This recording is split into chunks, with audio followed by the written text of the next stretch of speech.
What's going on, ladies and gentlemen? How's everybody out there doing? Before we get started with today's video, please like, comment, subscribe, and share. Also, hit that post notification bell. Without further ado, hit that intro.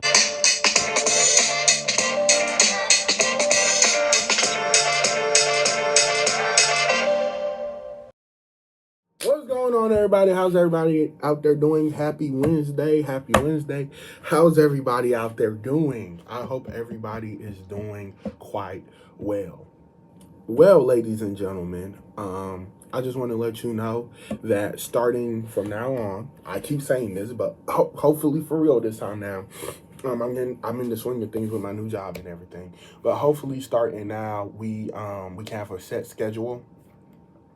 I'm gonna do predictions for the show WWE Crown Jewel coming up. And not only am I gonna do predictions, I'm gonna do my reaction to Crown Jewel. Not only am I gonna do that, I'm gonna review Raw, Monday Night Raw, NFL, college football, movies. I see a lot of movies, so I'm gonna start doing that. And then hopefully I can do food reviews and stuff like that as well. Like I said, this is Stephen Connor TV, so we're gonna talk mostly about sports and then do movie reviews, but there's other stuff I want to do as well on this channel. So without further ado, I have two subjects I want to talk about today. The first one is the Cincinnati Bengals have traded for Joe Flacco. They received a 2026 sixth-round pick in Joe Flacco, while the Cleveland Browns landed a fifth-round pick in the trade. It was announced today. And this trade makes a lot of sense. Cincinnati desperately needed a quarterback. Desperately after the injury to Joe Burrow in week 2.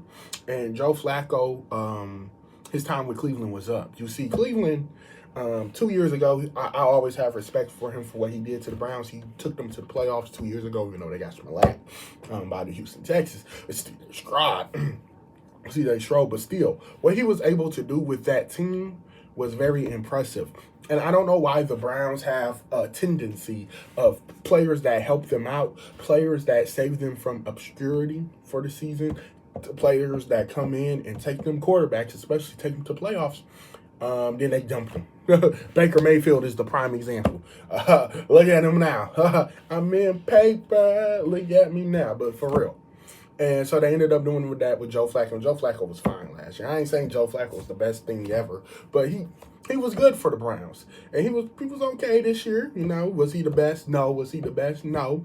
But his job was to provide veteran leadership for a room full of young quarterbacks, and they didn't have any veterans who could give good experience. Deshaun Watson? No. Come on. No. They had Dylan Gabriel. They had Shedeur Sanders, who are young quarterbacks.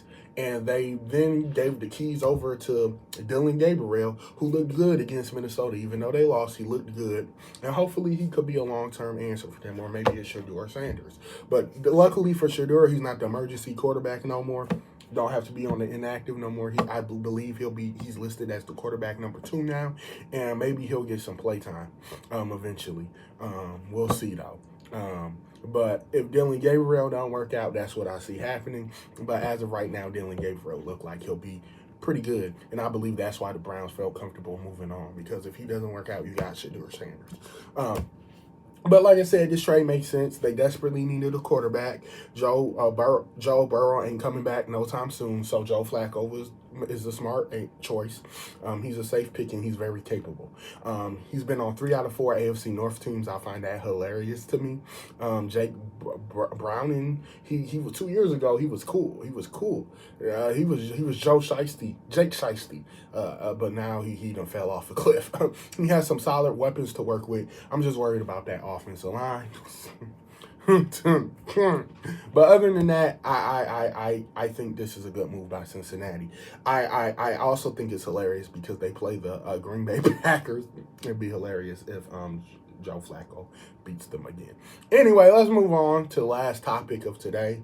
We're going to be talking about college football and these fraudulent teams. First of all, I want to go back last week. Was it last weekend? Yeah, it was last weekend, 2 weeks. Last weekend, yeah. When Georgia played Alabama, you know, Georgia does this thing every year. when they play Alabama. They whoop teams, they destroy teams, they dominate teams, they absolutely punish teams, and then they go against Alabama and forget how to play football. That irritates me. But I want to talk about the Texas Longhorns. I want to talk about the Penn State Nittany Lions and Florida State. First of all, Florida State done got humbled. Florida State got humbled, like, very badly. I really can't believe this. I can. We was talking about Florida State is back, and they're indeed not back. They're not going to be as bad as they were last year, but they're not indeed back. They lost to the Virginia Cavaliers in a shocking OT loss last week, and then this weekend they decided to get smacked. Now the score was 22-28, but don't let that score fool you. They that was not close at all. It was 28-3 at one point. But towards the end of the game, it got closer. So I will say that. But I don't know what's next for Florida State. I really don't know what's next for Florida State. But yeah, Miami is a serious threat this year. And last year they ain't have a defense.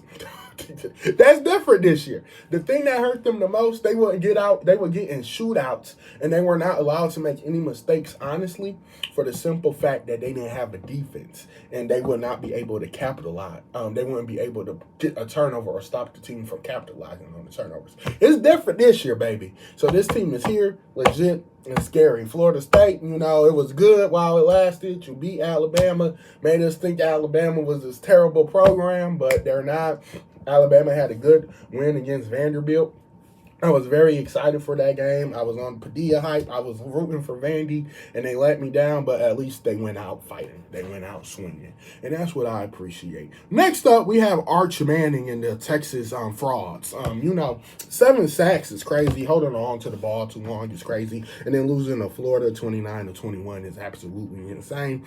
I don't know who convinced me that Arch Manning was the next best thing in college football. But whoever it was, I don't know why I listened to you, and I am never, ever making that mistake again. I don't know if they're going to even make the college football playoff now. I don't even know if they're going to make the SEC title now. It's looking rough. That loss from Ohio State was like, and then this loss to Florida was, but this is what happens when you lose all your offensive linemen, and Florida played really great defense. That's all what happened. They got exposed. The offensive line got really exposed. They got exposed versus Ohio State, but they got exposed even more versus Florida. And then Florida's offense came to play, and it was a recipe for disaster for Texas. Now I'm wondering, was this just a real bad game for Texas, and we'll never see this again, or they're just fraudulent in Ohio State? Ain't as good as we think they are. That's all I'm saying. Don't shoot the messenger. That's just what I'm asking. I also was wondering why Arch Manning wasn't starting over Quinn Ewers. I thought, they're just saving him. No, this is why. This is why. Next up, last but not least for today, we're going to talk about the Penn State Nittany Lions. For some reason, they were favorites at their white night. Their white out. I was about to say they were 9 and white. They were favorites to win against Oregon.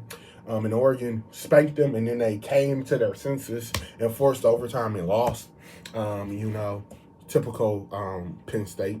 And then they ended up somehow losing to UCLA, the 0-4, 0-5 UCLA Bruins. Tennessee's former quarterback plays for that team. He lost money going there, and they sucked this year. It was just everything was against UCLA. This should have been an easy bounce back win for Penn State. And instead, the Lions showed why they are fraudulent, why they suck, why they do the same thing year after year after year after year after year. It's a recycle. You know how in WNJ, this is what Penn State do every single year. Last year they was trying to get us to, we made a run in the playoffs. We took care of business last year because we made a run in the playoffs. You beat SMU, and you beat Boise State. You still won. They were still a good team last year, but I'm just saying. Because y'all choked last year against Ohio State. The only reason why y'all made it to the Big Ten title game is because Ohio State choked to Michigan, and then y'all lost to Oregon. So, hey, Once again, y'all, but, hey, hear me out, guys. Hear me out. We can no longer talk about him, James Franklin. We can no longer say he cannot win big games because he proved to us last year in the playoff he won 2, and he lost to UCLA. That was not a big game. Oregon was absolutely a big game, but UCLA, absolutely not. So I'm looking at the remaining schedule, and there's a real possibility that over these next 1, 2, 3, 4, 5 games, we could see him getting fired. And I mean that with all heart. I'm honestly, I really believe that. Luckily for them, they don't play Michigan this year because they would have lost. But they play Michigan State. But they play Northwestern. I think they should beat Northwestern. But who knows? They got the same record now, so who knows? Iowa is scary. They could definitely lose to Iowa. I could see that happening. In Ohio State and Indiana back-to-back. Now Iowa, Ohio State, Indiana is where I could really see them losing 3 back-to-back. But definitely Ohio State and Indiana. If James Franklin is still the head coach after these next few games, and they lose back-to-back to Ohio State and Indiana, you hear what I'm saying? If he is still the head coach for the Penn State Nittany Lions after this, I don't want to hear anything.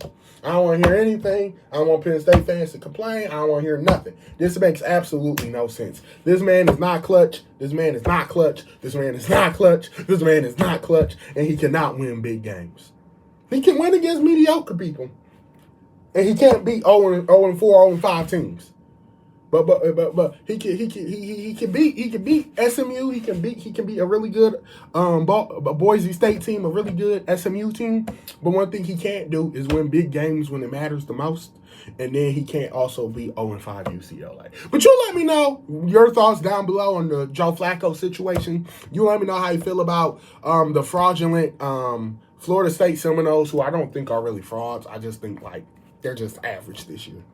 But people, saw them beat Alabama.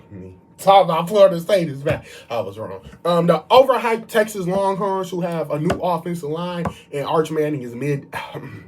And then we also have, of course, the Penn State Nittany Lions. My bad, not the Nittany Lions. The Penn State Meow Kitty Cats. Ram, they just frustrate me. They just, every year, they're going to the national championship. They have a chance to win. They're going to do this. They're going to do that. They don't. They just don't. For some reason, they just don't. They just don't. But like I said, you let me know how you feel. Until the next time, Steven Counter out, y'all. Peace.